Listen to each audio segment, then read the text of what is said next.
majestad, potente autoridad, gloriosa majestad, potente autoridad.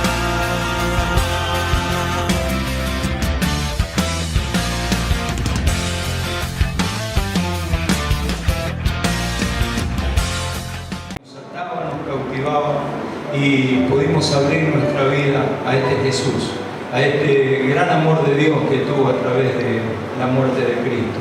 Esa muerte que nos hizo salvos, que nos hizo nuevas criaturas. Y qué bueno, porque dice que Él verá el fruto de su aflicción. ¿Sí? Seguramente que hay una ventanita allí en el cielo donde Jesús mira y nos mira a nosotros y nos ama de tal manera. Y seguro que se dice, valió la pena. Valió la pena morir por vos. Valió la pena morir por mí. Porque somos ese fruto que a Él lo hizo perder su vida allí en el madero para poder conquistar, ¿sí?, a muchas vidas, a muchas almas. Como decía el pastor, el grano de trigo tenía que caer a tierra y morir para llevar fruto. Y vos y yo somos ese fruto, el fruto de la muerte de Cristo, el fruto del sacrificio que hizo Cristo. ¿Cómo no estar agradecido, no?, de ese amor tan grande que tuvo Dios? Dice el apóstol Juan, dice, de tal manera amó Dios al mundo que envió a su Hijo, para que todo aquel que en Él crea no se pierda, mas tenga vida eterna. Y Jesús vino a morir por amor a cada uno de nosotros, para que vos y yo, que estábamos viviendo vidas perdidas, viviendo vidas equivocadas, alejadas de todo lo que era Dios, podamos encontrarnos con esa bendición, podamos recibir esa gracia, ese favor de Dios que es la salvación. Inmerecido, porque todos pecadores, yo no me acordaba nunca de Dios, pero Dios sí se acordó de mí. Dios vio mi necesidad y dijo, yo voy a morir por Él, yo voy a padecer la cruz, yo voy a sufrir los clavos, voy a sufrir el martirio de la cruz, porque es bueno, porque merece la pena de que lo haga por Él. Así que cada uno de nosotros, ¿qué más que tenemos que estar agradecidos a este Dios tan grande y tan maravilloso, que dio su vida para que hoy vos y yo podamos tener esa vida que Él nos promete, una vida eterna, una vida que nunca termina, ¿sí? Porque esto pasará, cielo y tierra van a pasar, dice la Biblia, pero la palabra de Dios nunca va a pasar. Y la palabra de Dios nos dice de que después de esta vida hay una eternidad. Y nosotros tenemos que estar preparados y apercibidos para esa eternidad. Y cada día renunciar al oculto, renunciar a lo malo, renunciar al pecado. Cada día tenemos que pelear la batalla de la fe, echar mano de la vida eterna. Esto no es algo que nosotros lo hacemos en una vez y después ya está. No, tenemos cada día que ir batallando. Y yo, ¿sabe qué? Hablaba con el Señor y le decía, más que nada en estos tiempos, ¿no?, donde vemos tanta gente que está en amargura, que está en tristeza, y aún dentro de las congregaciones, dentro de las iglesias, vemos gente que no puede tener una vida plena. Jesús dijo, yo vine para darles vida y vida en abundancia. Y vemos que en muchas personas no se hace realidad esa palabra. Y yo preguntaba y le decía al Señor, ¿por qué pasa esto? ¿Cuál es la situación en la cual mucha gente, a pesar de que está en la iglesia, a pesar de que disfruta de los momentos del culto, disfruta de la alabanza, la adoración, que ora, que siente la presencia de Dios, pero cuando sale allí afuera es como que carga su mochila y tiene su carga de nuevo, y su angustia y su tristeza y el dolor que viene arrastrando? Y yo estaba viendo una historia, ¿no?, una historia bíblica que se encuentra en el primer libro de Samuel. Vamos a compartirlo. Es una historia linda.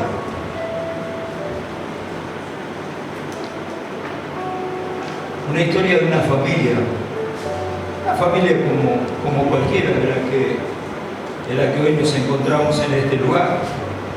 una familia común, que no sobresalía en nada. Dice que esta familia estaba constituida por un hombre que se llamaba Elcana. No hace alusión a su oficio. Y era un hombre levita, de la tribu de Leví. Y dice que este hombre tenía 2 esposas. ¿Sí? En ese momento se usaba. En esa cultura se usaba. Ahora no. Ya con una nos alcanza eso. ¿Para qué queremos? Pero bueno, en esa cultura se usaba, ¿no? Y dice que Elcana estaba casada con Ana y la otra esposa se llamaba Penina. Pero lo importante de todo esto es de que dice de que Ana no tenía hijos, Dios no le había concedido hijos, pero era la privilegiada, era la mujer especial, era la mujer a la que amaba. Seguramente que a Penina la había traído como una segunda alternativa para poder tener prole, para poder tener hijos con ella. Pero a la que amaba era Ana. Ana tenía la parte especial, Ana tenía el privilegio de ser la mujer principal, a pesar de que no tenía hijos y a pesar de que ella era la privilegiada. Dice aquí el capítulo 1, el versículo 5, vamos a mirar la palabra de Dios y después ya vamos a empezar en la... Dice el versículo 5 del capítulo 1 de Primera de Samuel: pero Ana daba una parte escogida, porque amaba a Ana, aunque Jehová no le había concedido tener hijos. Y su rival la irritaba, enojándola y entristeciéndola. ¿Quién era su rival? La otra esposa. ¿Sí? Y su rival dice que la irritaba, la entristecía, porque Jehová no le había concedido tener hijos. Así que cada año cuando subía a la casa de Jehová, la irritaba así, por lo cual Ana lloraba y no comía. Y yo pensaba en esto, ¿no? Digo, teniendo ese privilegio de ser la favorita, teniendo ese privilegio de ser la especial, la primera mujer, la mujer que tenía la mejor porción, porque dice que cada año que iban a ofrecer sacrificios ¿cómo era el lugar? Bueno, no me acuerdo. ¿Te acuerdas del lugar cómo era? Asilo. Asilo. Iban a asilo a ofrecer sacrificio y cada año tenía que ella vivir y recordar esta situación, porque tal vez durante el año no lo tenía tan presente, pero en ese momento cuando le tocaba repartir las porciones, dice que cuando llegaba el momento del sacrificio, que le tocaba el turno del Elcana poder ofrecer el sacrificio, dice que de ese sacrificio sacaba las porciones para Penina, para sus hijos, para sus hijas, pero Ana le daba una parte especial, una porción especial. A pesar de tener esa porción especial, a pesar de todo eso, ella sentía tristeza en su corazón, no se sentía completa. Y yo digo, ¿qué es lo que hace que muchas veces nosotros como cristianos no nos sintamos íntegros, completos en el Señor? Si dice la Biblia que con Cristo Dios nos dio todas las cosas, ¿por qué muchas veces hay tristeza que invade nuestro corazón y que no nos deja avanzar? A lo mejor tristeza de nuestro pasado, de nuestras situaciones de vida, de allí algo que no fue todavía arreglado, solucionado en nuestro corazón, en nuestro interior. A lo mejor alguna cosa oculta que todavía está ahí molestando y trayendo el pasado a nuestro presente y no dejándonos avanzar, no dejándonos disfrutar de este tiempo, de este momento, de que esto que tiene que perdurar, el gozo del Señor tiene que perdurar en nuestra vida. No es solamente en este momento que estamos aquí en la iglesia a disfrutar y después cuando estamos en casa perder todo el gozo, perder la bendición. La bendición de Dios tiene que estar con nosotros las 24 horas del día, en todo momento, en toda situación de vida tiene que estar la bendición de Dios. Decía Habacuc, no importa lo que yo esté pasando, no importa lo que vaya a pasar, porque aunque la higuera no florezca ni en la vides haya fruto, con todo yo me alegraré en Jehová y me gozaré en el Dios de mi salvación. Seguramente que tenía su corazón sano y podía gozarse Habacuc de ser el Hijo de Dios, de tener la parte escogida, de tener el mejor lugar. Y nosotros, ¿por qué muchas veces nos pasa que vivimos en amargura, en derrota, en tristeza, en pobreza, en enfermedad espiritual? No quiero hablar de la enfermedad física porque creo que el cuerpo se enferma. Creo que el cuerpo se deteriora y se va enfermando, es la ley. Si bien Dios puede hacer milagros, si bien Dios puede sanar, también Dios usa la ciencia para sanar, como hablábamos hoy con la pastora Graciela. Dios utiliza a los médicos, a la ciencia para poder sanar una enfermedad, como también lo puede hacer de milagros si está dentro de su voluntad. Yo he visto milagros de Dios, pero también he visto personas que han sido sanadas como con una operación. Porque la hermana a lo mejor si seguía orando y se empecinaba y decía, no, yo no voy a ir al médico, capaz que se moría. Capaz que se moría, capaz que no, capaz que a último momento llegaba Dios, la visitaba y la sanaba. ¿Pero para qué? Si Dios es poderoso y Dios también envía a los médicos, a la ciencia, porque está puesta por Dios en el mundo para ayudar a la humanidad. Y lo importante que yo preguntaba y le decía, Señor, ¿por qué pasan estas cosas? Y Dios me mostraba y me decía que hay heridas en el corazón que no han sido sanadas. Hay cosas de nuestro pasado que no nos dejan vivir nuestro presente felices, que no nos permiten gozarnos con el gozo que nos da el Señor, no nos permiten disfrutar del tiempo de comunión, de bendición con Dios. Y yo decía, bueno, pero necesitamos una solución para esto. Y yo veía acá en la palabra de Dios como esta Ana nos enseña 4 pasos esenciales para poder salir de esa situación. Y yo hoy aquí no sé si a lo mejor Dios se equivoca con esta palabra, con este mensaje. Pero yo he sentido en mi corazón de que hay corazones que tienen que ser sanos. He sentido en mi corazón que hoy Dios ha venido a sanar, a liberar de cautividades, de opresiones, porque nosotros los pastores caras vemos, pero corazones no sabemos. Nosotros podemos ver cara con toda la felicidad y por dentro el corazón está lastimado, está herido por falta de perdón, está herido porque guardan un rencor viejo y atados a lo mejor a esa bronca, a ese resentimiento, no les deja ser felices. Por eso es tan bueno cuando nosotros podemos mirar la palabra de Dios y decir, yo ahora me quiero despojar de todo peso y del pecado que me asedia y correr con paciencia la carrera que tengo por delante. Porque eso es lo que Dios quiere, despojarse, despojámonos de todo aquello que nos causa problemas, que nos trae pesadez, que nos trae carga, que nos angustia, que nos trae tristeza. Muchas veces ese pasado viene al presente y no te deja disfrutar. Porque esta Ana cada año dice que pasaba lo mismo. A lo mejor estaba todo un año sin acordarse de su problema, pero cuando llegaba ese momento, ese dichoso momento, donde llegaba al lugar de ofrecer el sacrificio, así lo que era el templo, la casa de Dios, allí en ese lugar donde tenía que recibir el gozo y la bendición de poder estar en la presencia de Dios, sentía amargura, sentía tristeza en su corazón. Había algo que le estaba molestando y que no le permitía disfrutar de esa presencia, disfrutar de la mejor parte que aún el marido le daba a ella. Pero esta palabra me enseña a mí 4 pasos que yo tengo que dar para poder ser sano y para poder ser libre. Que a lo mejor todos nosotros lo sabemos. Porque es muy factible que podamos saber estos pasos, pero yo quería mirarlo porque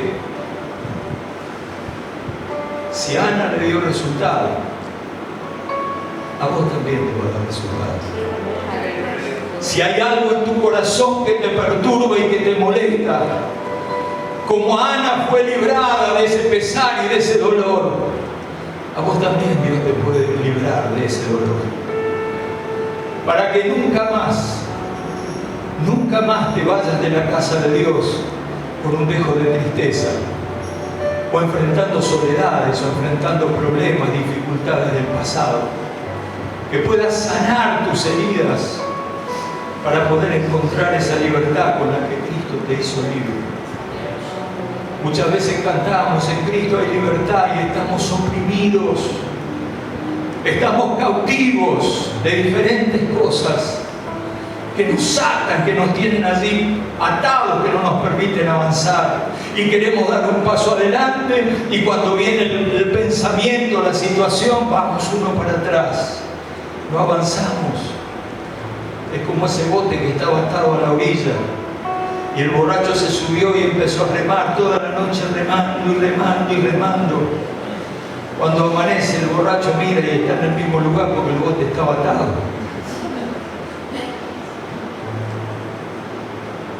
Eso era porque estaba borracho. Pero lo importante es que nosotros hoy podamos identificar aquello que nos está lastimando. A lo mejor sea una herida del pasado, o a lo mejor sea algo que tenemos que entregar a Dios.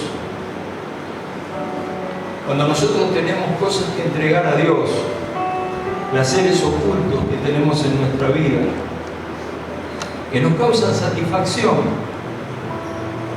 pero sabes que hay algo dentro tuyo que es el Espíritu Santo.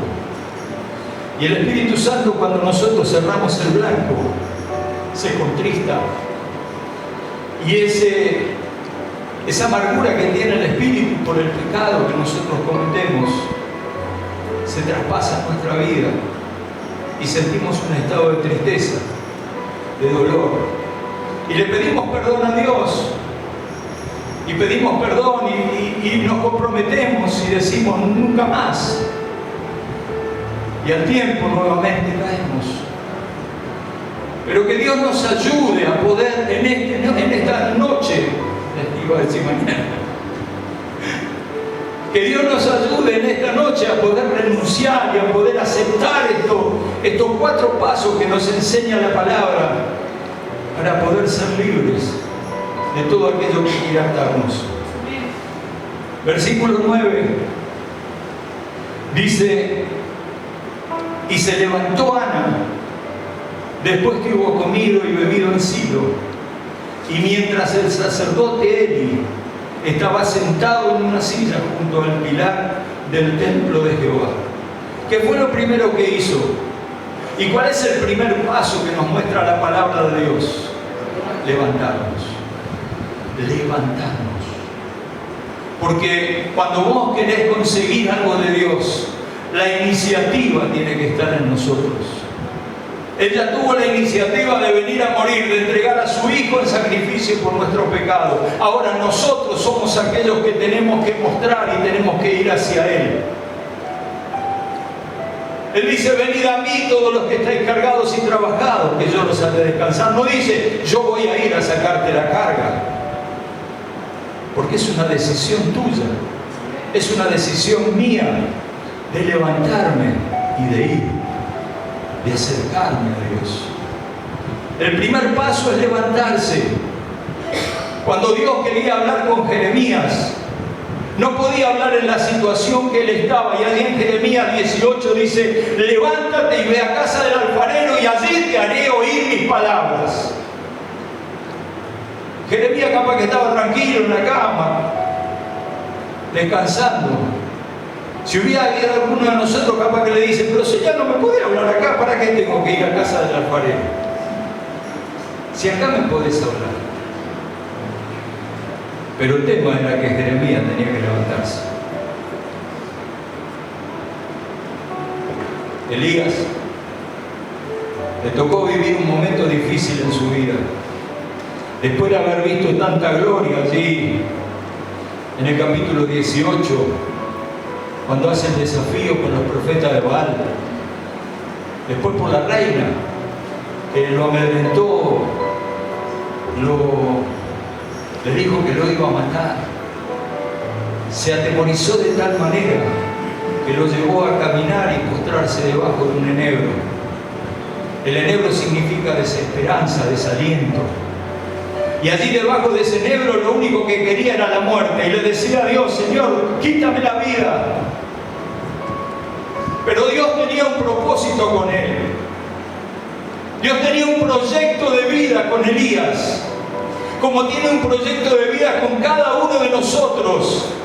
Y mientras Elías le decía: Señor, quítame la vida, Dios le decía: levántate, Elías, y come, porque largo camino te resta. Dios tenía un propósito con él. No importaba lo que pensaba Elías de su propia vida. Él decía: yo ya no quiero vivir, solo me quedé, no hay ningún profeta. Pero estaba equivocado. Dios se había reservado ya esos profetas que eran compañeros para él. Dios ya lo tenía reservado. Qué importante es que nosotros podamos entender el designio de Dios para cada uno de nosotros. Y que podamos hacer esto que hizo Ana. Cuando tuvo esa conversación con su esposo, que se enojó y le dijo: ¿acaso yo no soy más que 10 hijos para vos? ¿Acaso mi amor no te alcanza? Ella le hizo un clic y se levantó, dando el primer paso para encontrar la salida a su tristeza, a su angustia, a su necesidad. Ojalá que hoy cada uno de aquellos que necesitemos luchar para conseguir la victoria, tomamos la decisión de levantarnos. Porque en el mundo hay dos clases de personas: aquellas personas que se resignan a vivir una vida mediocre y aquellas personas que luchan para conseguir una vida mejor. Ana dijo: yo ya no me quiero resignar más. Yo sé que hay una esperanza de parte de Dios para mi vida. A lo mejor gasté todos los recursos y no pude quedar embarazada, pero yo sé que hay un Dios grande, porque ella era una mujer devota, venía a ofrecer sacrificio con su esposo todos los años, y seguramente que puso su confianza en Dios y se levantó y hizo lo que tenía que hacer. Versículo 10 dice: ella con amargura de alma oró a Jehová y lloró abundantemente. Qué importante que es la oración. Nosotros muchas veces, hoy el pastor hablaba, por eso decía, tiene mucha similitud con el mensaje. Digo, capaz que es lo que Dios quiere hablar en este tiempo. Qué importante que es la oración para nosotros los cristianos. La oración es el oxígeno espiritual. Es a donde nosotros cobramos fuerza, donde nosotros nos acercamos a Dios y Dios allí extiende su mano. La oración es lo que hace mover la mano de Dios. Es tan importante, y sabes que cuesta un montón. Nosotros somos 50, 60 personas en la iglesia. Las reuniones de oración, 3. Pero yo oro en casa. Le digo: no importa, tenés que venir, porque es bueno la oración en grupo, estar juntos. Es bueno porque donde se ora se santifica el lugar. Y yo quiero que la iglesia donde nosotros oramos sea santificada, sea consagrada. Cuando pase una persona enferma, sea sanada. Porque habita el poder de Dios aún en las bancas, en los rincones. Porque se nota una casa donde hay oración, se nota un lugar donde se ora. Hay poder de Dios. Y uno que está sensible al Espíritu, y nota cuando uno entra en una casa donde hay oración. Porque en esa casa hay libertad. En esa casa hay una atmósfera de gloria y de bendición.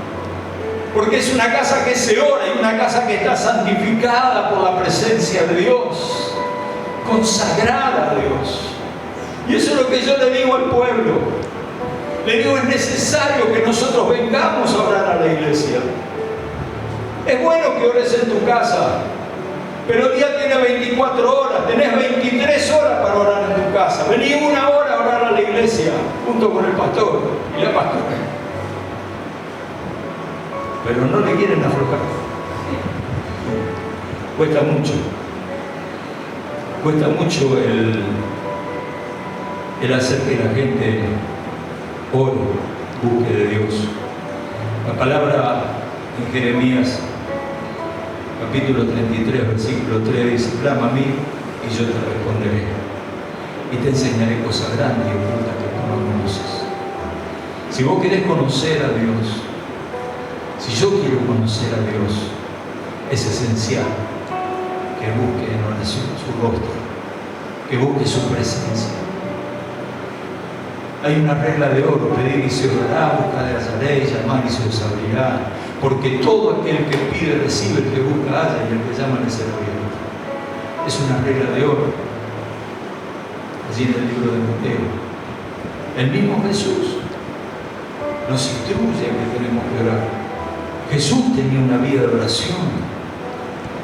Jesús no dejaba de orar. Terminaba de ministrar por la noche y era la madrugada y estaba allí orando al Padre. Cuando estaba en aflicción, cuando estaba en gozo, cuando estaba en bendición, él siempre oraba. Ahora escuchame, si Jesús, no puedo dejar pasar esto, si Jesús, que era el Hijo de Dios, necesitaba la comunión con el Padre, ¿cómo nosotros nos vamos a necesitar de la oración? ¿Cómo nosotros vamos a poder tener una vida lejos de la oración? Si Jesús, siendo el Hijo de Dios, estaba en comunión con el Padre continuamente, en oración, lo buscaban y estaba orando allí en el monte. Se iba solo, se apartaba, se arrodillaba y oraba a Dios toda la noche. Cuando tuvo que elegir a sus discípulos, toda la noche orando, para poder decidir quién iban a ser aquellos discípulos que lo iban a seguir de cerca. Yo creo que decía Miguel, donde hay oración hay revelación. Si nosotros estamos queriendo que Dios revele algo en nuestra vida, es necesario que nos pongamos a orar, que nos pongamos a clamar. Y dice que ella no solamente oraba, sino que lloraba abundantemente. Y esa es una oración. Gracias. Esa es una oración de mucho poder. Había un predicador de otro siglo que decía que las lágrimas eran la oración líquida. A Ana dice que no se le movía la boca, no se le sentían las palabras y lloraba abundantemente. Pero allí había un oído que no necesitaba oír sonido, porque estaba viendo el corazón de esa hija que estaba buscando de su favor. Y este Dios extendió su mano allí a la vida de Ana, como la va a extender sobre aquellos que se animen en esta noche a tomar estos pasos para su vida y comenzar a ponerlos por obra. El tercer punto, dice el versículo 11, e hizo voto, diciendo: Jehová de los ejércitos, si te dignares a mirar la aflicción de tu sierva, y te acordares de mí, y no te olvidares de tu sierva, sino que dieres a tu sierva un hijo varón, yo lo dedicaré a Jehová todos los días de su vida, y no pasará navaja sobre su cabeza.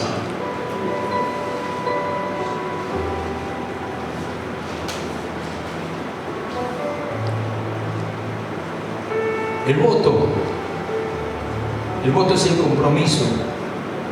Es el compromiso que cada uno de nosotros tenemos que hacer en nuestro caminar cristiano, en nuestra vida cristiana. Hoy hay tanta falta de compromiso dentro de las congregaciones. Hoy vemos gente que le gusta venir a los cultos, le gusta estar en las reuniones, pero no le gusta comprometerse. Cuesta un montón que la gente se comprometa. Cuesta un montón que la gente tome conciencia de la necesidad que hay del compromiso que ella pueda tener para la iglesia. Se necesita gente, se necesita hombres y mujeres valientes que pongan la mano en el arado. Y eso se logra solamente con compromiso. No es el ser un oidor y venir a la iglesia, venir a la reunión, escuchar la palabra, escuchar los consejos de Dios, irnos a casa y ya está. Gente comprometida. Jesús dijo, la mies es mucha, los obreros son pocos.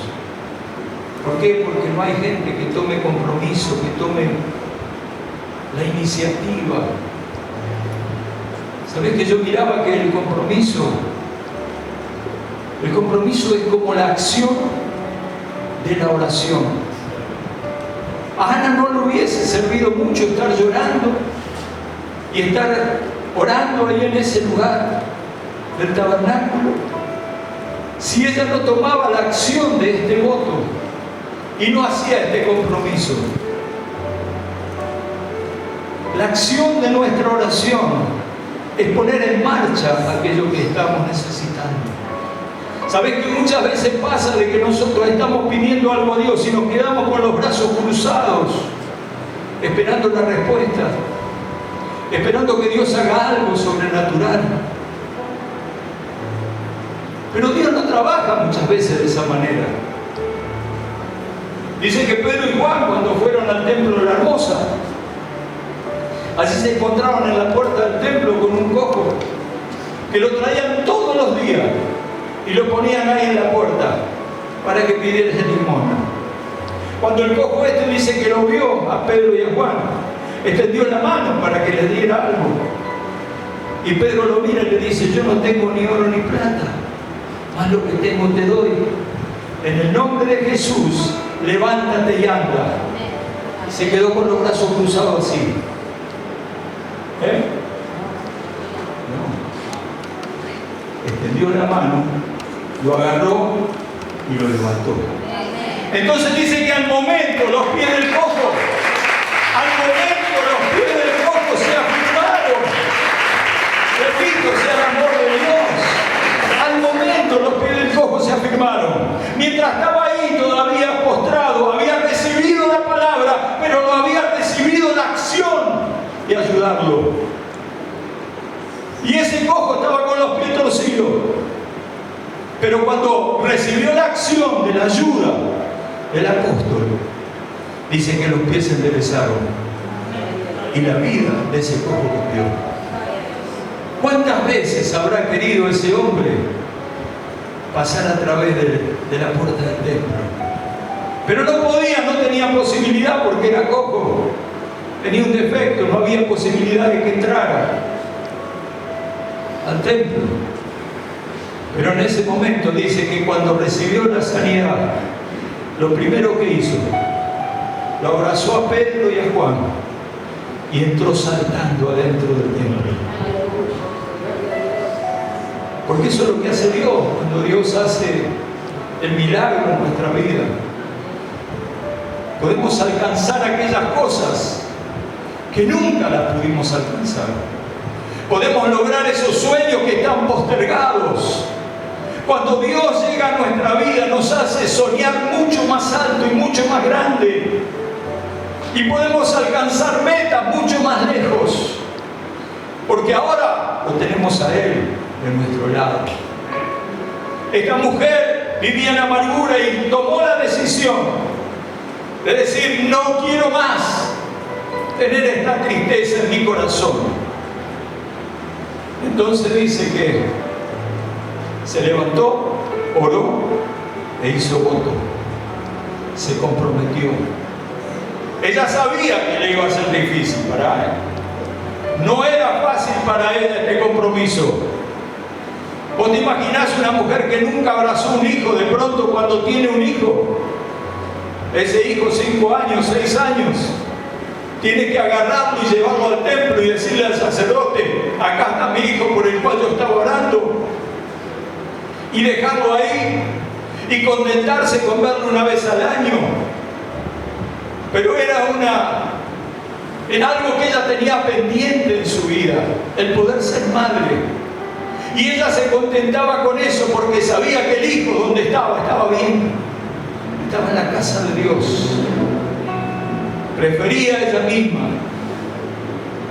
tener el sacrificio de poder dar a su hijo para que sirviese en el templo.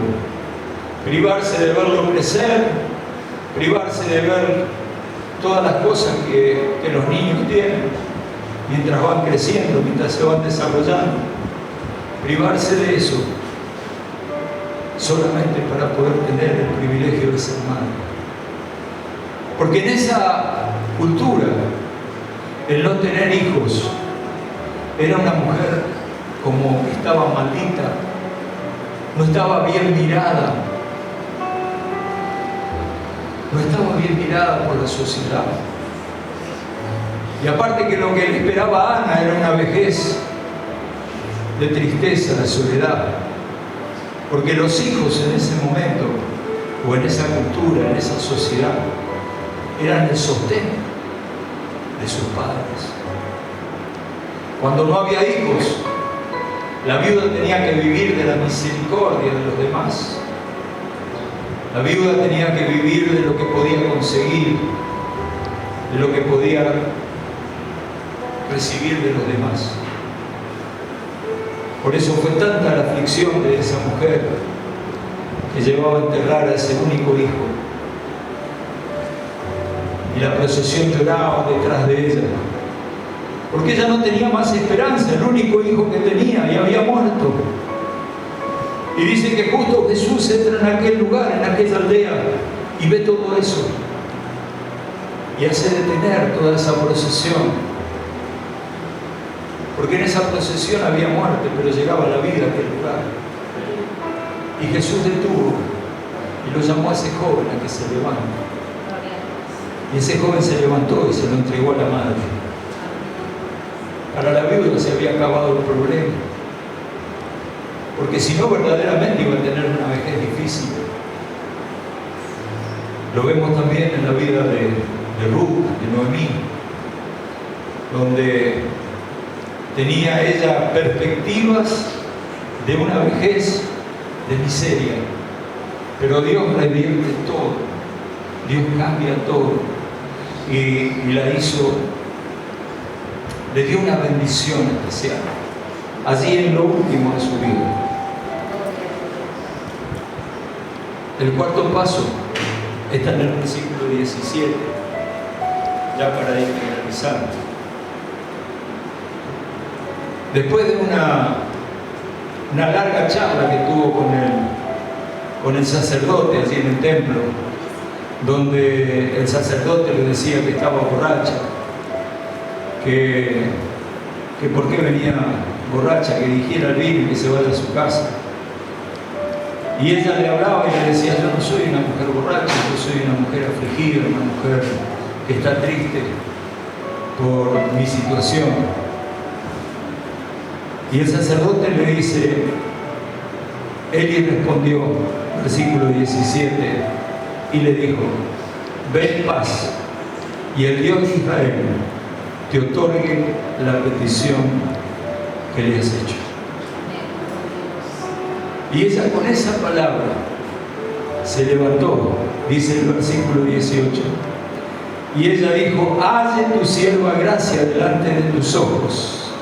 Y se fue la mujer por su camino y comió y no estuvo más triste. Todavía no tenía hijo, pero su tristeza había desaparecido.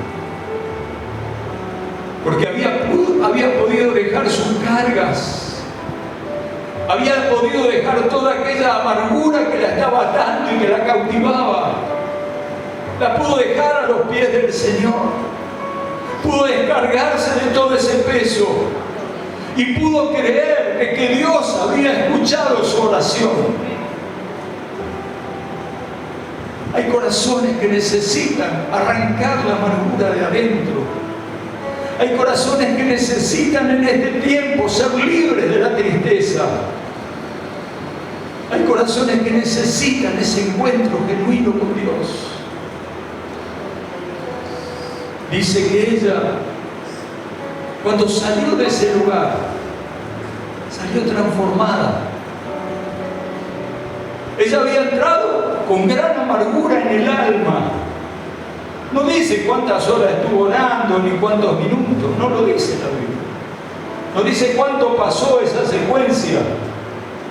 Pero sí lo que dice, que ella entró con una gran amargura al templo, al lugar de oración. Y ella pudo despojarse de todo el dolor que tenía en su alma. Y termina diciendo el versículo 18, y no estuvo más triste. Ya la tristeza había quedado en el pasado. Ahora le quedaba la oportunidad de vivir en fe la promesa que le habían hecho. Que Dios le iba a conceder eso que había pedido. Yo quiero en esta noche que cada uno de nosotros podamos mirar hacia adentro en nuestro corazón. Y si estás en este tiempo luchando contra alguna situación en tu vida, yo quiero animarte a que no bajes los brazos, a que sigas luchando, así sea el nombre que tenga contra lo que luchas.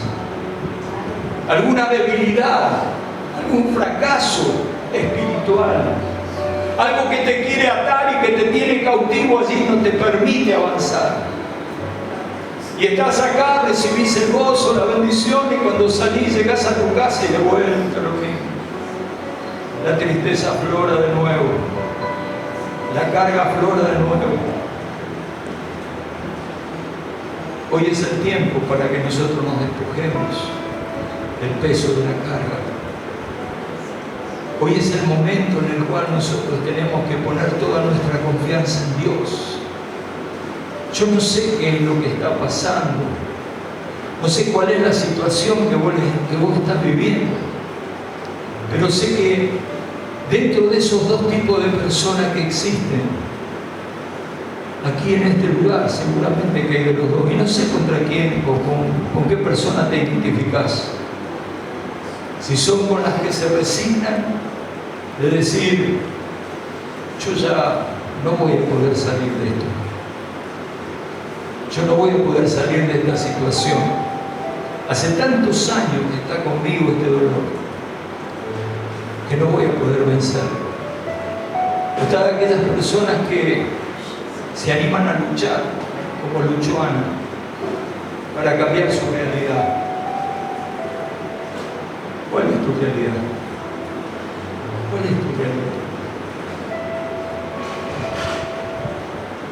Yo quiero que cierres tus ojos y comiences a mirar a tu corazón.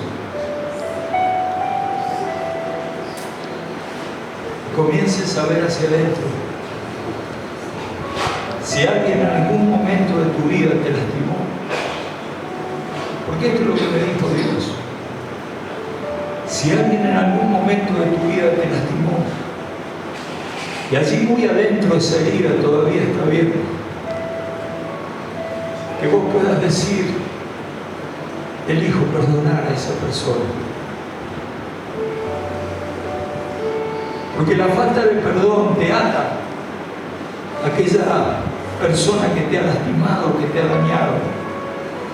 Y vos al elegir perdonar, estás soltándote de esa cuerda para ser libre y encontrar la bendición que Dios tiene preparada para tu vida.